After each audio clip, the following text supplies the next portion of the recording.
வணக்கம். பரபரப்பு மீடியா செய்திகளுக்காக நான் நிரோஷன்.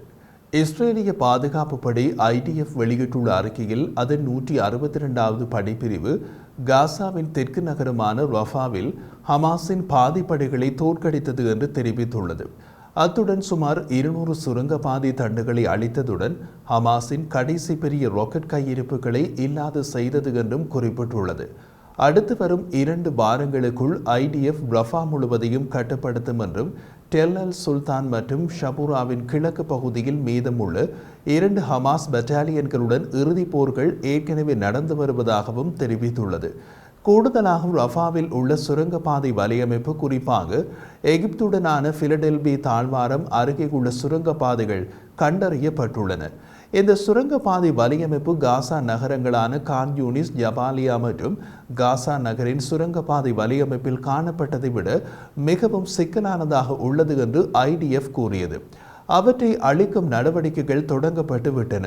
இஸ்ரேலிய பாதுகாப்பு படை IDFின் 162வது படைப்பிரிவின் கட்டளை தளபதி ஜெனரல் இட்சிக் கஹன் ரஃபா இராணுவ நடவடிக்கை பற்றி கூறிய போது, ஏற்கனவே ரஃபாவின் 60% மேலான செயல்பாட்டு கட்டுப்பாட்டை அடைந்துள்ளோம். 1.4 மில்லியன் அல்லது அதற்கு மேற்பட்ட பொதுமக்கள் ரஃபா நகரிலிருந்து மத்திய காசா மற்றும் கான் யூனிஸில் உள்ள அல்முவாசிக்கு சென்று விட்டனர். பொதுமக்கள் செறிவு கணிசமாக குறைந்துள்ளதால் தாக்குதல் நடத்துவது சுலபமாக உள்ளது என்று கூறினார். IDFின் கூற்றுப்படி பிலடெல்பி தாழ்வாரத்தின் நடுப்பகுதிக்கு வடக்கே உள்ள NPK என்று அழைக்கப்படும் பகுதியில் கடினமான போர் நடைபெற்றது. இந்த பகுதிதான் ஹமாஸின் ரஃபா படைப்பிரிவின் தலைமையகமாக இருந்தது. IDF இப்போது அங்கு முழு கட்டுப்பாட்டை வைத்திருக்கிறது. காசா போர் தொடங்குவதற்கு முன் ஹமாஸ் ரஃபாவில் 4000 முதல் 8000 உறுப்பினர்களை கொண்டிருந்தது. பெரும்பாலான மக்கள் ரஃபா நகரத்தை விட்டு வெளியேறிய போது ஹமாஸ் உறுப்பினர்களும் பொதுமக்களுடன் கலந்து வெளியேறிவிட்டனர் என்று IDF கூறுகிறது. இன்னமும் வெளியேறாத சிலர் தாக்குதல் நடத்தி கொண்டிருக்கிறார்கள். சிலர் மறைந்திருக்கிறார்கள். வேறு சிலர் பிற்காலத்தில் கெரில்லா போர்பாணி தாக்குதல்களை நடத்துவதற்கு காத்திருக்கிறார்கள். ரஃபா நகரில் மே 20 முதல் IDF படைகளின் முன்னேற்றம் மெதுவாக உள்ளது.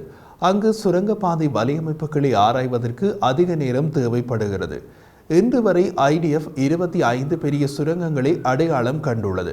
அவை குறைந்தபட்சம் எகிப்தின் எல்லை வரை செல்கின்றன.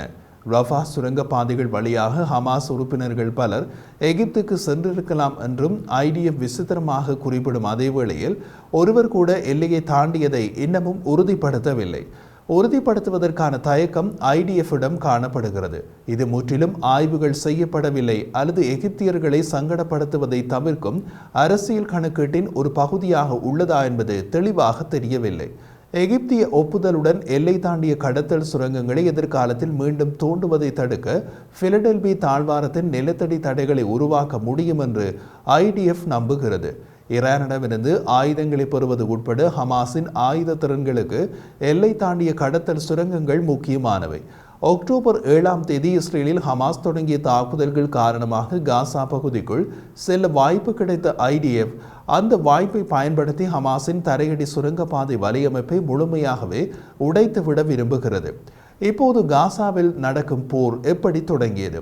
கடந்த அக்டோபர் 7ஆம் தேதி ஹமாஸ் இயக்கத்தின் தலைமையில் பாலஸ்தீனிய இயக்கத்தினர் இஸ்ரேலுக்குள் புகுந்து பெண்கள், குழந்தைகள், முதியவர்கள் உட்பட 100 பேரை கொன்று நூற்றுக்கணக்கானவர்களை கடத்தி சென்று பணிய கைதிகள் ஆக்கியதை தொடர்ந்து தொடங்கியதே தற்போது காசாவில் நடக்கும் போர். போரை தொடங்கிய ஹமாஸ் இயக்கம் அதன் விளைவு எப்படி இருக்கும் என்று எதிர்பார்த்தார்களோ இல்லையோ 35,000க்கும் மேற்பட்ட பாலஸ்தீனியர்கள் கொல்லப்பட்டதாக ஹமாஸால் நடத்தப்படும் சுகாதார அமைச்சு கூறுகிறது. இஸ்ரேலில் ஹமாஸ் கொன்றது போல காசாவிலும் பெண்கள், குழந்தைகள், முதியவர்கள் உட்பட பொதுமக்கள் கொல்லப்பட்டனர். ஆனால் பல மடங்கு அதிகமாக. ஹமாஸ் கொன்ற ஒவ்வொரு இஸ்ரேலியர்களுக்கும் ஈடாக 30க்கும் மேற்பட்ட பாலஸ்தீனியர்கள் கொல்லப்பட்டனர். அந்த எண்ணிக்கை மேலும் அதிகமாகலாம் என்பதே இதில் உள்ள மனிதாபிமான சோகம். ஹமாஸின் சித்தாந்தங்களை நம்பும் ஆட்களில் உள்ள புத்திசாலிகள் ஹமாஸின் அக்டோபர் 7ஆம் தேதி இஸ்ரேலிய படுகொலைகள் யாருக்கு அதிக இழப்பை ஏற்படுத்தியது என்பதை புரிந்து கொள்வார்கள். ஆனால் வெளிப்படையாக ஒத்துக்கொள்ள மாட்டார்கள்.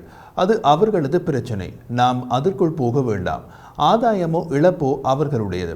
ஆனால் ஹமாஸ் இஸ்ரேலுக்குள் பொதுமக்களை தாக்கி கொள்ளப் போகிறது என்பதை இஸ்ரேலிய உளவுத்துறைகளை ஏன் முன்கூட்டியே அறிந்து கொண்டு அதை தடுக்கவில்லை என்ற கேள்வி அதிகளவில் எழுப்பப்பட்டது.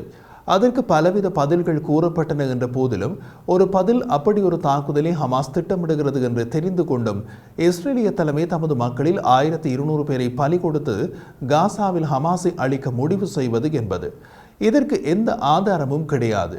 ஆனால் தற்போது வெளியாகியுள்ள ஒரு தகவல் இதை ஆதரிக்கும் விதத்தில் உள்ளது.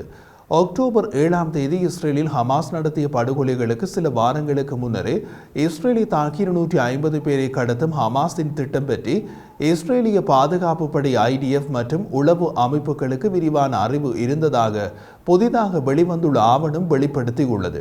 காசா பகுதியில் இருந்து கிடைத்த தகவல்களின் அடிப்படையில் தொகுக்கப்பட்ட ஆவணம் ஹமாஸின் நோக்கங்களை முன்கூட்டியே தெளிவாக காட்டியது. அத்துடன் ஹமாஸ் எந்த கால பகுதியில் இஸ்ரேலுக்குள் தாக்குதல் நடத்த திட்டமிடுகிறது என்பதையும் இஸ்ரேலிய உயர் உளவுத்துறை அதிகாரிகளுக்கு தெரியப்படுத்தியது என்றும் தெரிய வருகிறது. இஸ்ரேலில் நடத்தப்பட வேண்டிய தாக்குதல் தொடர்பாக ஹமாஸ் தமது முக்கிய உறுப்பினர்களுக்காக ஒரு ஆவணத்தை தயாரித்தது. அந்த ஆவணத்தின் தலைப்பு விரிவான முடிவு முதல் இறுதி வரையிலான தாக்குதல் பயிற்சி. இது ஹமாஸின் தேர்ந்தெடுக்கப்பட்ட உறுப்பினர்களிடம் 2003ஆம் ஆண்டு செப்டம்பர் 19ஆம் தேதி விநியோகிக்கப்பட்டது. அதையடுத்து ஹமாஸின் உயரடக்கு பிரிவுகள் நடத்திய தொடர் பயிற்சிகள் குறித்து இஸ்ரேலிய உளவு அறிக்கையில் விரிவாக விவரிக்கப்பட்டது.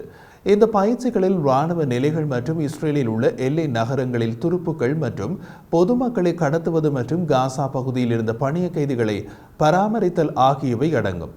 இப்போது இஸ்ரேலிய ஊடகம் கான் நியூஸ் வெளியிட்டுள்ள தகவலின்படி காசா பிரிவு விவகாரங்களை கவனிக்கும் இஸ்ரேலிய உளவுத்துறை தலைமைக்கு இந்த ஆவணம் நன்றாக தெரியும் என்று பாதுகாப்பு வட்டாரங்கள் கூறின. அக்டோபர் 7ஆம் தேதி இஸ்ரேலில் நடந்த ஹமாஸ் தாக்குதலை முன்னறிந்து தடுக்க தவறியதால் கணிசமான உயிரிழப்புகள் மற்றும் பணிய கைதிகள் ஏற்பட்டதை குறித்து பரவலான விமர்சனங்களை அடுத்து ஆவணத்தின் வெளிப்பாடுகள் வந்துள்ளன. இஸ்ரேலிய உளவுத்துறை அதிகாரிகள் ஹமாஸ் நடத்திய பயிற்சியை கண்காணித்தனர். அதன் அடிப்படையில் ஹமாஸ் துருப்புக்கள் இஸ்ரேலிய எல்லைக்குள் நுழைந்து தாக்குதல் நடத்திய பின்னர் ஹமாஸ் எடுக்க திட்டமிட்டுள்ள நடவடிக்கைகள் என்ன என்பதை ஆவணப்படுத்தியதாக கான் நியூஸ் கூறுகிறது. அந்த ஆவணத்தின்படி ஹமாஸ் இஸ்ரேலில் இருந்து பிடித்துச் செல்ல வேண்டிய பணிய கைதிகளின் எண்ணிக்கை 200 முதல் 250 பேர் வரை என்று எதிர்பார்க்கப்பட்டது. இப்போது வெளியாகியுள்ள இந்த தகவல்கள் உண்மையாக இருந்தால் இஸ்ரேல் ஹமாஸ் தாக்குதல் திட்டம் தெரிந்து கொண்ட பின்னரும் அது நடக்க அனுமதித்தது. இஸ்ரேலில் ஹமாஸின் தாக்குதலை தொடர்ந்து காசா பகுதிக்குள் தமது இராணுவ நடவடிக்கையினை மேற்கொள்வதற்காக ஹமாஸின் தாக்குதல் நடப்பதற்காக காத்திருந்தது என்று எடுத்துக்கொள்ளலாம். இஸ்ரேலின் அந்த நடவடிக்கை தான் காசாவுக்குள் தற்போது நடக்கும் போர். அதில் ஆயிரக்கணக்கான பொதுமக்கள் பலியானார்கள் என்றாலும் ஹமாஸின் பலம் கணிசமாக குறைக்கப்பட்டுள்ளது. பெரும்பாலும் ஹமாஸ் சுரங்கங்கள் அழிக்கப்பட்டன. ஹமாஸின் கட்டுப்பாட்டில் இருந்த பல நகரங்களை பொது இஸ்ரேலிய இராணுவத்தின் கட்டுப்பாட்டில் உள்ளன. இதை இஸ்ரேல் தாமாகவே செய்திருந்தால் உலக அளவில் கடும் எதிர்ப்பு கிளம்பி இருக்கும். ஆனால் தாக்குதலை தொடங்கியது ஹமாஸ் என்பதால் காசாவுக்குள் இஸ்ரேலின் இராணுவ நடவடிக்கைகளுக்கு காரணம் காட்ட முடிகிறது.